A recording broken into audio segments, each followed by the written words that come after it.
Okay. Good morning, good morning, good morning. It's 7:45 and I'm sure that we are up,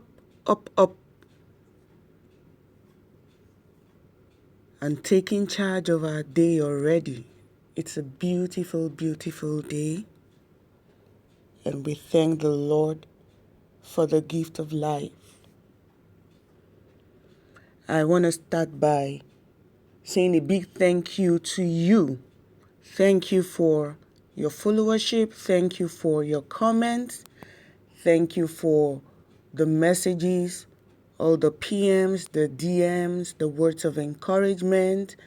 Thank you for your reviews, your feedback. It's really amazing to always have that feedback. Thank you, and thank you. So, quickly, we'll take a recap of what we did last week. Taking responsibility. It was such a beautiful time.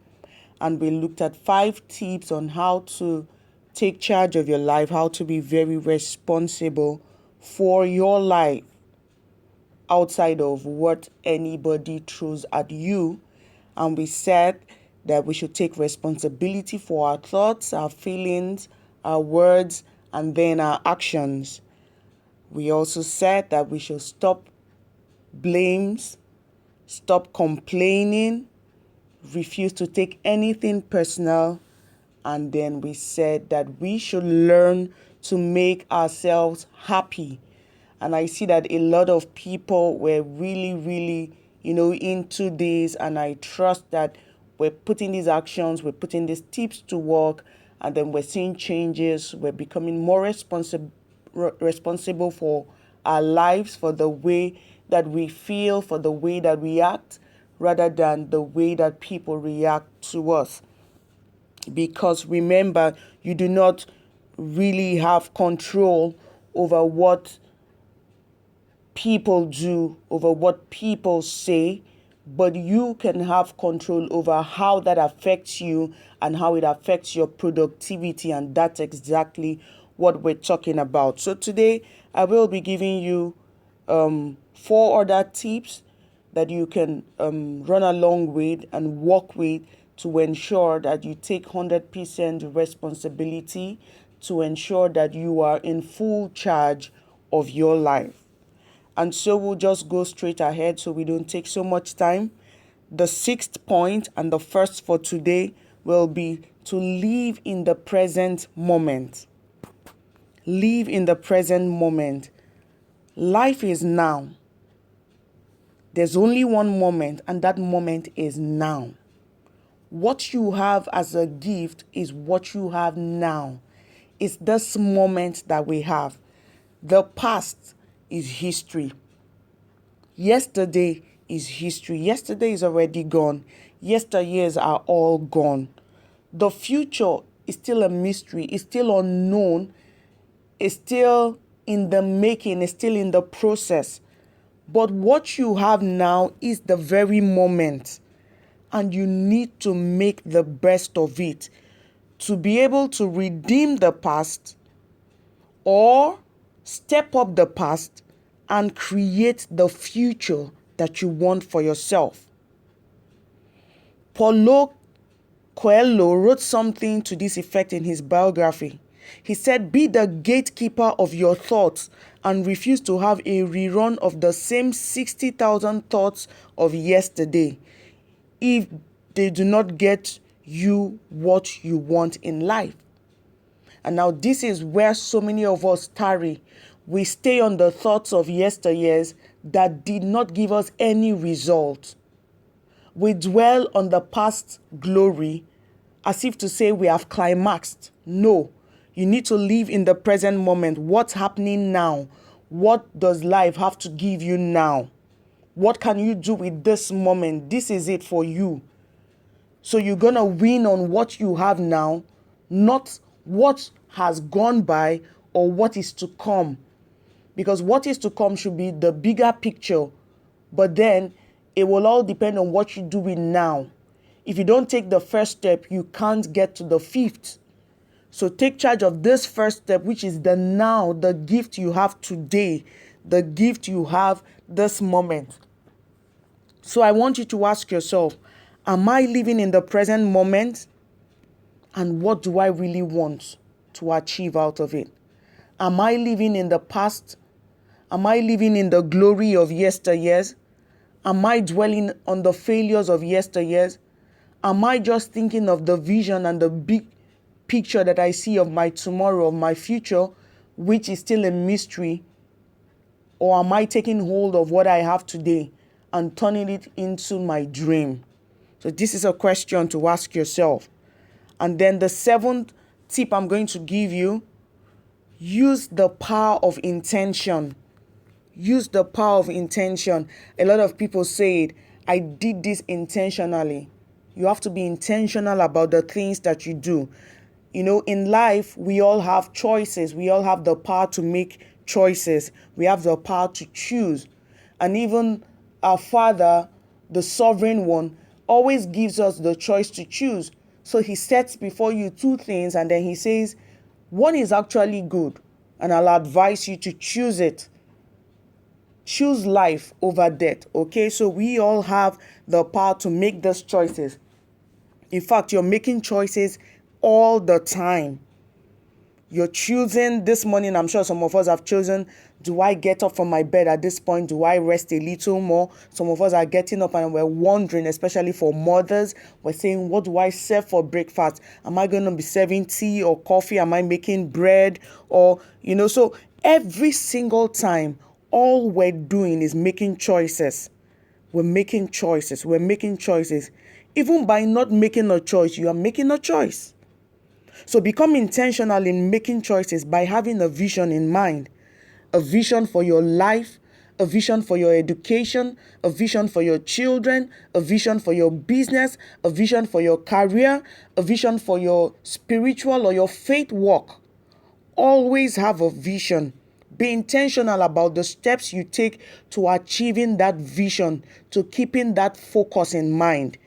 You need to ask yourself, is saying yes to this moving me toward my goal or further away from my goal? So every step you take, there has to be something that tells you for sure that this is moving you towards the big picture. Never forget, be intentional about the choices you make and be sure that the choices you make are moving you towards the big picture.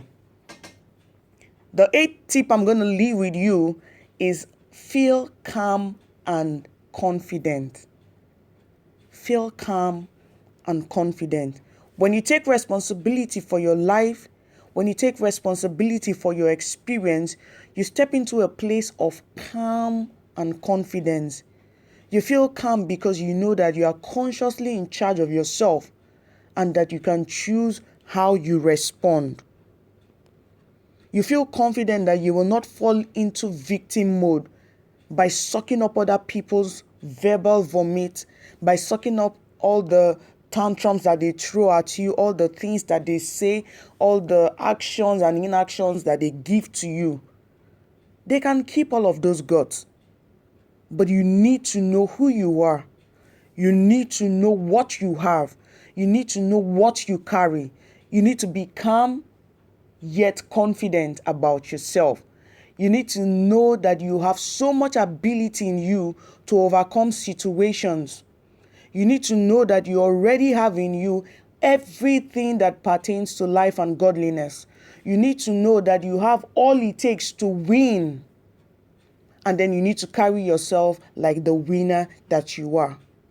You need to ask yourself, what do I choose to accept from this conversation? What do I choose to accept from this confrontation? What do I choose to accept from this challenge? People who do not know for sure who they are, people who do not believe in themselves will end up falling for anything that people say about them, will fall for anything that people do to them, will take the lies that people tell them about themselves. This is because they haven't even discovered themselves. They do not know who they are. They do not know what they have. They do not know the ability inside of them. They do not even have the power to choose for themselves. So they let other people lead them on. They let other people tell them where to go, what to do, how to do it, why to do it. Come on, wake up and rise to the occasion. Give yourself the confidence that you need. Boost yourself. Discover yourself. Find out who you are, why you are, how you are, what you are for. Wake up and take that responsibility. While you're feeling calm, be confident, knowing that everything that you need is already inside of you. And the last tip that we'll be looking at is look for the good in people. Yes, you need to look for the good in people. There's a saying that we judge ourselves by our intentions and we judge others by their behavior. But make it your new habit to look for the intentions behind people's behavior. Now, I have a friend that does this, so it's so part of her to always give people the benefit of the doubt. She will always say, perhaps they did it for this reason. It's never been such a strong point, but I even had to learn from her. Because I could be quick to judge by their behavior. And so they did this so. But no, make it your new habit to look for the intentions behind people's behavior. So often when we understand where someone comes from, we let go of judgment. We let go of criticism. We let go of pain and the grudge that we hold. One excellent practice is to remove the labels that we hang on to people, like bibs. You know, the bibs around children's neck when you want to feed them and you don't want them to mess up their clothes. We need to learn to remove those labels that we hang on the people around us. And somehow we need to give ourselves the permission to treat them in the best possible way. Most of the time, even the people closest to us, we don't treat them right. I need you to ask yourself, if I see him, if I see her as a human being, will I respond differently?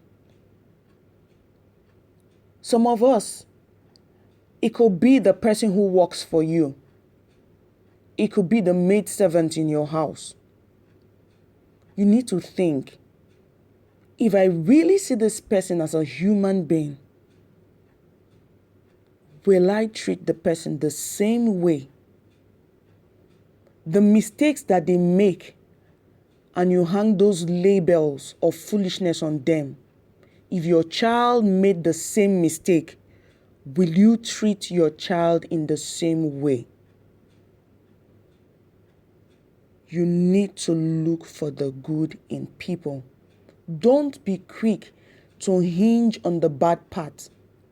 Don't put a full stop right there. Don't put an exclamation mark right there. Write with a pencil so you can always erase and you can always start again. Look for the good in people. Another effective practice is listening to understand instead of listening to respond. This means to practice asking questions to really understand what the other person means, instead of waiting for a chance to interrupt or waiting for a chance to voice your important opinion. Most of the time, not even to voice, to take it down their throat as a bitter pill.